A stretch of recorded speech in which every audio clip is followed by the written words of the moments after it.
ذکر و تلاوت کا اہتمام کیسے کریں؟ ابراہیم تنولی اسلام آباد سے۔ تنولی قوم ایبٹ آباد میں سنی ہم نے۔ خیر جی، ابراہیم تنولی صاحب اسلام آباد سے پوچھتے ہیں، میرا سوال یہ ہے کہ کالج یونیورسٹی کے طلبہ کے لیے دین پر عمل کرنا مشکل ہوتا ہے۔ بعض لوگ پڑھائی کے ساتھ ساتھ پارٹ ٹائم جاب بھی کرتے ہیں۔ ہم نے بزرگوں کی عبادات کے بارے میں واقعات سنے ہیں، تو اشکال ہوتا ہے کہ ہم اتنی مصروفیات کے ساتھ کس طرح ذکر و اذکار اور عبادت وغیرہ کی کثرت کر سکتے ہیں؟ برائے مہربانی گائیڈ کیجیے۔ دیکھیں، اللہ تعالیٰ کا معاملہ یہ ہے کہ جو مصروف لوگ ہوتے ہیں نا، ان کو تھوڑی عبادت میں اللہ زیادہ برکتیں دے دیتے ہیں، کیونکہ مصروفیت کی وجہ سے ان میں ویسے ہی شیطانی خیالات کم آ رہے ہوتے ہیں، اور جو فارغ لوگ ہوتے ہیں ان کو عبادت بھی زیادہ کرنی پڑتی ہے، کیونکہ فراغت کی وجہ سے ان پہ شیطان کے حملے زیادہ ہوتے ہیں، ان پہ گناہوں کا خطرہ زیادہ ہوتا ہے۔ تو اس لیے مصروفیت کی وجہ سے اگر آپ کو عبادت، نفلی عبادت کی بات ہو رہی ہے، فرض تو بہرحال کرنے ہی کرنے ہیں نا، تو اگر مصروفیت کی وجہ سے نفلی عبادت کا ٹائم کم مل رہا ہے تو آپ ٹینشن نہ لیں، اس کم میں ہی اللہ برکتیں زیادہ رکھ دیں گے۔ اس کی مثال ایسے ہے کہ جو لوگ زیادہ باتیں کرتے ہیں نا، اس سے دل بہت خراب ہو جاتا ہے، دل کی روحانیت ختم ہو جاتی ہے۔ جو ہر وقت ٹر ٹر کرتے رہتے ہیں نا، چخ چخ کرتے رہتے ہیں، باتیں کرتے رہتے ہیں ادھر ادھر، تو دل کی روحانیت بالکل ختم ہو جاتی ہے۔ جو عبادت سے ایک روحانیت پیدا ہوتی ہے، دل میں صفائی پیدا ہوتی ہے نا عبادت سے، تو باتیں کرنے سے ختم ہوتی ہے، فضول باتیں کرنے سے۔ لیکن جو ضرورت کی باتیں کرتے ہیں نا، ضرورت، جیسے جو سبزی والا ہے سارا دن آلو پیاز ٹماٹر بیچ رہا ہے، وہ بھی تو بول رہا ہے۔ تو علماء کہتے ہیں کہ ہم نے بڑے بڑے علماء سے سنا ہے، جو تجربے کی بیس پہ انہوں نے یہ بات کہی ہے کہ وہ چونکہ ضرورت کی وجہ سے بول رہا ہے نا، تو اس کے دل میں روحانی کیفیت ختم نہیں ہوتی، کیونکہ وہ ضرورت کی وجہ سے بول رہا ہے۔ تو ضرورت کی وجہ سے بولنے سے کوئی نقصان نہیں ہوتا، لیکن جو بلا وجہ بولتے ہیں، فضول بولتے ہیں، سارا دن کوئی بولنے کی ضرورت ہے نہیں اور بولتے جا رہے ہیں، تو اس سے دل کی روحانیت خراب ہوتی ہے، دل کا روحانی سکون بھی خراب ہوتا ہے اس سے۔ جو آپ نے تھوڑی بہت عبادت کر کے دل میں ایک روحانیت بڑھی تھی، وہ عبادت بولنے سے خراب ہو جاتی ہے، یعنی وہ کیفیت آپ کے بولنے سے ختم ہو جاتی ہے۔ تو اب یہاں بھی مسئلہ سمجھیں کہ جو فارغ لوگ رہتے ہیں نا سارا دن، تو ان کے میں شیطان کیونکہ حملے بہت کرتا ہے ان کے اوپر، تو ان کو عبادت پھر زیادہ کرنی پڑتی ہے، اور جو مصروف لوگ ہیں تھوڑی عبادت میں اللہ وہ برکتیں دے دیتا ہے۔ لیکن یہ کہ کرنی ان کو بھی ہے، عبادت کے بغیر آپ کے دل میں روحانیت نہیں آ سکتی۔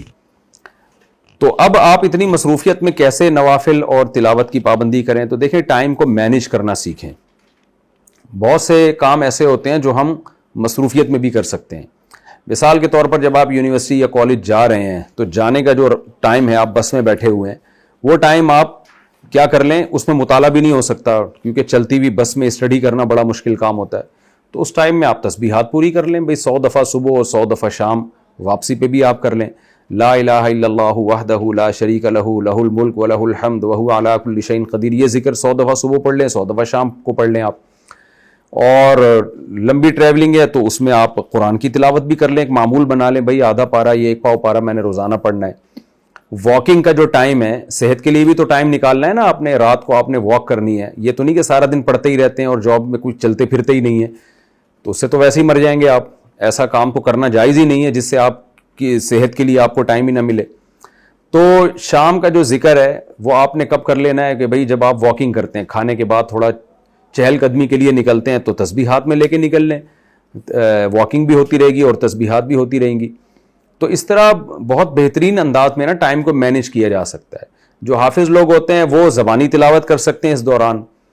تو ہم نے دیکھا ہے بعض اہل اللہ کا معمول ہے کہ لمبی واک کے لیے نکلتے ہیں تو پورا 1 1.5 پارے 2 پارے اس میں مکمل کر لیتے ہیں، واکنگ بھی ہو جاتی ہے، قرآن کی تلاوت بھی ہو جاتی ہے۔ اور تہجد کا اہتمام ضرور کرنا چاہیے، جو نفلی عبادت ہے نا، اس کے لیے ٹائم تہجد کے لیے ضرور نکالنا چاہیے۔ تہجد کی 2-4 رکعتیں وہ اتنی اسٹرانگ ہوتی ہیں کہ وہ سارا دن کے لیے کافی ہو جاتی ہیں۔ تو میں کچھ معمول آپ کو بتاتا ہوں، وہ معمول کر لیں، تو پھر اگر زیادہ کا ٹائم ملے تو ٹھیک ہے، نہیں تو انشاءاللہ روحانیت میں کوئی کمی نہیں آئے گی۔ ایک یہ کہ صبح 10 دفعہ درود شریف پڑھا، 10 دفعہ استغفار اپنے گناہوں کو یاد کر کے، اور پھر 100 دفعہ تیسرا کلمہ یا چوتھا کلمہ جسے کہا جاتا ہے، تیسرا سبحان اللہ والحمد للہ ولا الہ الا اللہ واللہ اکبر، یہ صبح اور شام یہ معمول بنائیں آپ۔ اور 1 پارے کی تلاوت، 1 نہیں ہو سکتا آدھے کی کر لیں، یا ٹائم متعین کر لیں کہ میں نے روزانہ 15 یا 20 منٹ یا آدھا گھنٹہ روزانہ قرآن کی تلاوت کرنی ہے۔ تو اس کے لیے ڈیلی تھوڑا سا ٹائم نکالیں آپ۔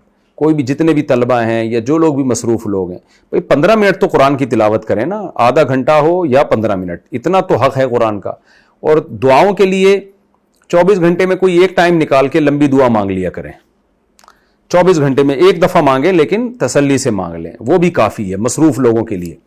دعا تو جتنی مانگی جائے کم ہے، لیکن کم از کم 24 گھنٹے میں ایک دفعہ تو اللہ کے سامنے ہاتھ اٹھانا سیکھے نا انسان، لیکن تسلی سے گڑ گڑا کے دعا مانگے اللہ کے سامنے.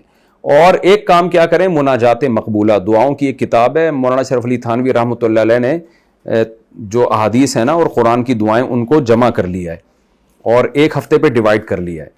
تو وہ آپ پڑھیں گے ہفتے والے دن ہفتے کی دعائیں، اتوار والے دن اتوار کی دعائیں. اس سے ہوتا یہ ہے کہ ایک ہفتے میں تمام تقریباً جتنی بھی دعائیں قرآن و سنت میں آئی ہیں عام طور پر ساری دعائیں کور ہو جاتی ہیں. اس کا ترجمہ والی لے لیں تاکہ سمجھ میں بھی آئے کیا پڑھ رہے ہیں.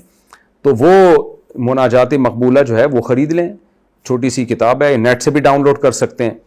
تو ہفتے والے دن اتوار جمعے والے دن، جمعرات سے لے کے پھر جمعے والے دن تک 7 دنوں کی دعائیں مکمل ہو جائیں گی. بس آگے اس میں اضافے بھی بہت سارے لوگوں نے کیے، ان کی ضرورت نہیں ہے. صرف آپ نے ہفتہ اتوار پیر منگل بدھ جمعرات یہ جمعہ یہ 7 دن کی دعائیں آپ کر لیں تو یہ کافی ہے معمول. اور میں نے بتایا تہجد کی 2 یا 4 رکعتیں، اس میں بہت زیادہ ٹائم نہیں لگتا. آپ مصروف زندگی میں اتنی عبادت کے لیے ٹائم آپ کو نکالنا پڑے گا، ورنہ اس کا نقصان ہوتا ہے. جب انسان نفلی عبادت بالکل بھی چھوڑ دیتا ہے تو دل سیاہ ہونا شروع ہو جاتا ہے. تو یہ بھی کر لیں تو انشاءاللہ اللہ آپ کو وہی برکتیں دے گا جو بہت کثرت سے عبادت کرنے والوں کو اللہ تعالیٰ برکتیں دیتے ہیں، یہ مصروف لوگوں کے لیے.